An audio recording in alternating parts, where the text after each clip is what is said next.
Today on CityCast Nashville, I'm speaking with Sarah Subramanian, staff attorney at the Tennessee Immigrant and Refugee Rights Coalition, also known as TIRC.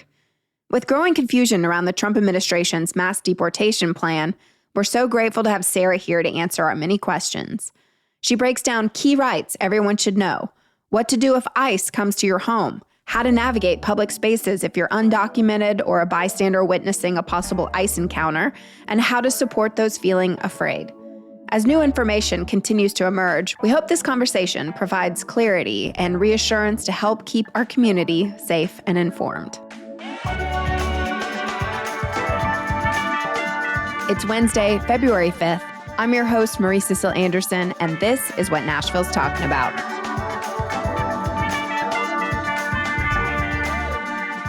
Hi, it's executive producer Whitney Pastorek. We wanted to make the information in this episode accessible to as many people as possible, and so we recorded summaries of this conversation in both Spanish and Arabic thanks to the help of a couple community members. You can download and share those MP3s from the links in our episode description. And now, on with the show. Can you outline the legal immigration process for us? How does someone become a U.S. citizen? Because I heard recently from a friend, it's quite complicated and for some very expensive too. Generally, it is very expensive and complicated, and people start at different places in the immigration system. To become a U.S. citizen, you have to have a green card for 3 or 5 years, depending on the requirements. So only then can you become a citizen, but getting a green card is not super easy. There's a lot of barriers to getting a green card, depending on how you came in. There's a long wait for green cards and visas that give a green card. It's a really long process that people don't always understand how long and expensive and how complicated it can be and how much special expertise it takes in immigration to fully understand the breadth of it. Yeah. A friend of mine had asked me specifically to ask that question because her parents had been waiting since 1995. Yeah, that is not unheard of. There's just a really long line for a lot of, benefits in the way to like getting a green card or getting a certain kind of relief in immigration. Well, can you share with us what you know about President Trump's mass deportation plan and how it will directly impact Nashville's undocumented community? Yeah, so President Trump has said that he wants to deport anyone who is undocumented, and that can have a huge impact on people who have been here for many years. These are people who are part of our communities, and just as a side note, everyone, regardless of their status, has constitutional rights. We all have constitutional rights. And so a lot of these orders or ideas that President Trump has are not necessarily easily going to be done because people have rights and they can't just all be deported. But also it has put a lot of fear in a lot of our communities, and the orders are just very confusing, and it's not very clear to people how exactly all of this is going to play out, which has caused a lot of concern in communities all over Nashville. Yeah, what advice would you give to someone right now? As you just said, it's caused a lot of fear. So what would you say to someone who's really, really scared? I think the foremost advice we always give is if you are unsure of your status or if you don't know where you fall and how protected you are, it's always good to get a consultation from an immigration attorney and see where you are and what would be your specific risks. It's also important to know that, again, like I said, we all have rights. The Constitution gives us those regardless of immigration status. The most common rights we know of from TV and movies are the right to remain silent and the right to an attorney. And you do have those rights. You also have the right to be secure in your home. So if ICE comes knocking, they have to show you, generally they have to show you a judicial warrant, which is a warrant signed by a judge to be able to enter. So those are some rights that are good to know about and remember and can help people in these circumstances. So you just listed some key legal rights that everyone should be aware of in interacting with ICE, which, by the way, stands for Immigration and Customs Enforcement for people at home. Would you mind going through those again, one by one? Yeah. So you have the right to remain silent. You don't have to necessarily answer any questions. You can just remain silent. You also have the right to an attorney. Now, in immigration proceedings, you're not assigned an attorney like in criminal proceedings. So you have to find your own attorney, but you have the right to speak to an attorney. You have the ability to be secure in your home. So if ICE comes knocking at your door, they have to come in with a warrant signed by a judge to be able to come in.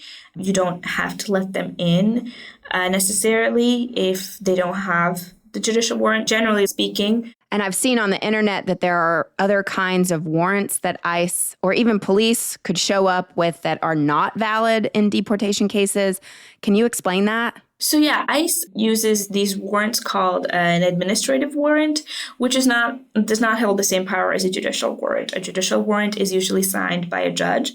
So what we recommend is if ICE knocks at your door to let them know to slide the warrant under the door so you can look at it and see. One thing we ask people to check for is does it have your name on it? Does it have the correct address?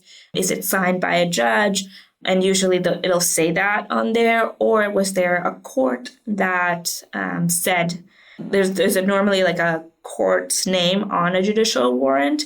Like in Nashville, it'd probably be like the district court in Nashville, the United States District Court in Nashville. So those are things to look out for in a judicial warrant versus an administrative warrant. An administrative warrant is usually just signed by someone who is like an ICE officer or higher up official in ICE or DHS or something like that. Earlier, you said there's a lot of confusion around the Trump administration's plan as it stands right now. Do we know anything that's absolutely for sure? Would this plan primarily affect undocumented individuals with a criminal record? How are they even identifying undocumented individuals? The criminal system is one way as to how people can end up on ICE's radar in general. There's also, people who don't have a driver's license or things like that when they're pulled over, or workplace raids, or just like raids within the community. Those are some ways. And it's not just going to affect people who have criminal records, anyone who doesn't have documents or can't show documents in the moment, which like most of us don't always carry our work permit or like whatever documentation we have. And so it doesn't just affect people who have criminal records. It doesn't just affect necessarily people who are undocumented. But President Trump is trying to, or the orders are trying to take people away who can't necessarily produce documents. So yeah, I was going to ask if you should carry your documents with you at all times. We're not currently recommending that necessarily, just because people can lose their documents. The main thing to be aware of is never to give ICE or any official false information or false documents for sure. If you do have a work permit, it should help, but we don't necessarily are not recommending that people have their documents with them at all times. And I know this is also hard for people who are U.S. citizens. They don't necessarily carry around their passports either. So. Since this episode was recorded last week, Turk has updated their guidance. While they are still not recommending that everyone carry their immigration ID, they are recommending it for green card holders. And then any advice for bystanders who think they might be witnessing an ICE or law enforcement encounter? How can people help? Bystanders can record ICE encounters, which is something that could be helpful later in litigation. Obviously, be very careful. You are the best person to assess your own risk in doing that. But you can record from a distance, make sure you're not in their way, and that can be helpful in some circumstances. As a bystander, how can you identify ICE out in public? I know that I've heard rumors that President Trump wants, visible patches or shirts. A lot of times ICE will wear things that say ICE on them, but they're not necessarily required to do that. So it can be hard to identify them. I think you are allowed to ask if this is ICE, but it is a little harder to identify them if they are just in plain clothes. But usually they will identify themselves if needed. But that's a little harder to know for sure. I've noticed that there's been some unverified reports of ICE activity in Franklin, Tennessee. Have there been any confirmed sightings of ICE in Nashville as of yet? That is something we are currently monitoring. We haven't necessarily heard of anything. That doesn't necessarily mean that there have not been or they have been. But in any case, it's probably just like best to always know that you have the rights that we talked about and that, you don't necessarily have to divulge information that you do not want to divulge.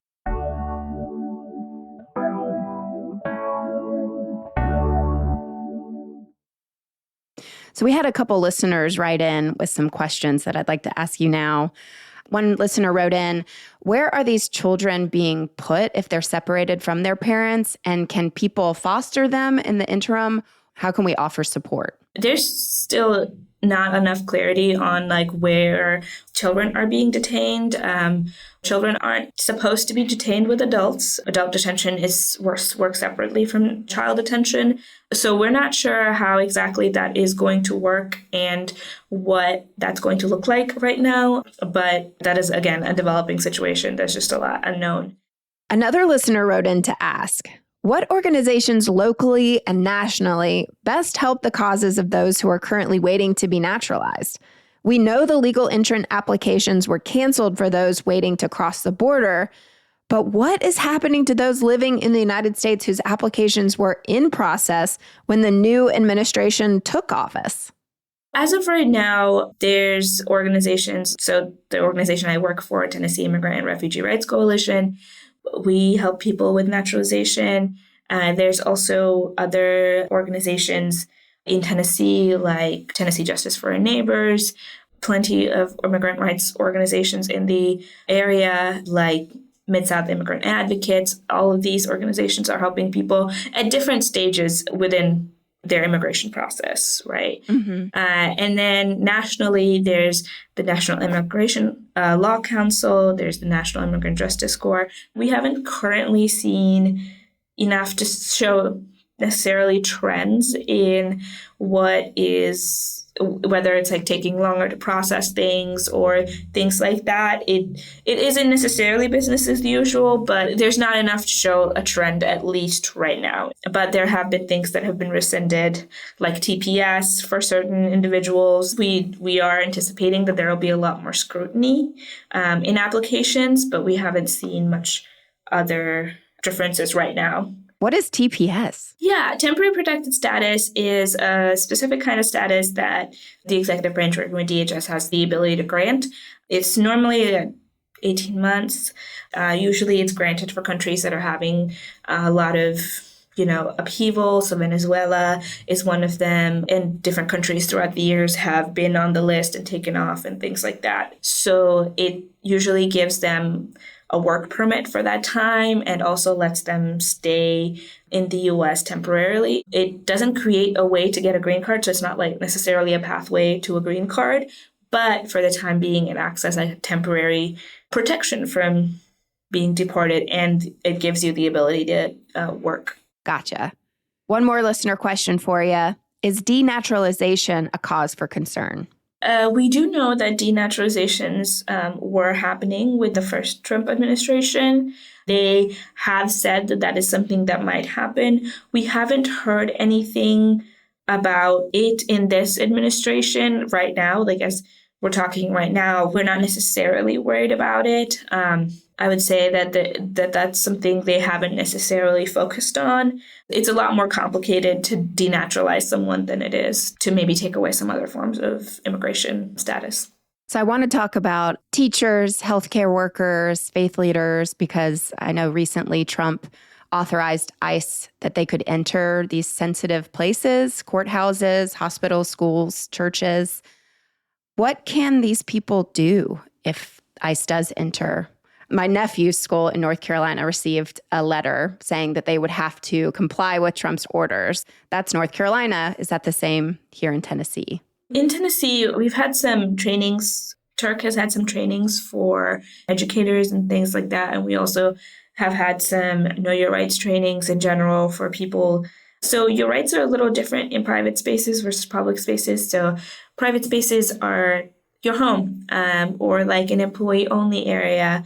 ICE needs a warrant or consent to search in like a private area. So like for business owners, they don't always have to consent to these searches. And then also churches are a little different. We're still trying to figure out what that might look like. But again, as a bystander, you always have the ability to record any interactions and see if that can help. So also the Trump administration has proposed changes to birthright citizenship, though it's being challenged by the courts at this time. While we wait for further court rulings, what would you advise our listeners in regards to that? I think right now it seems like it has been put on hold, at least temporarily. So I would wait on that. It is an executive order that is trying to change a constitutional amendment. I think that's pretty hard to do. So right now, things have not changed. So just remember that, like, we always talk about not creating like confusion and unnecessary stress for people in our communities, especially. And so just remembering that right now it's on hold and it will probably be in the courts for a little while before it gets decided. Right, because the president cannot just change the Constitution, right? Yeah. Well, this conversation really has been very, very helpful. It's kind of calmed my nerves, and I hope people at home too. But the theme has obviously been, we're waiting. We don't know yet. We're just holding out. So what do you and Turk want people to focus on right now? For community members who are directly impacted, we want them to, if they don't have a lawyer, seek some legal counsel and try to get an assessment on their personal risk. Individual risk is very different than just like what I can tell you in this conversation, but just trying to figure that out and see, and also to assert your rights. You have rights, and the more we assert those rights, the more we can uphold democracy. If you're a bystander, just remembering that you have the right to record, and that's important. But at the end of the day, that we all have rights, regardless of our status, and it's important to exercise those rights.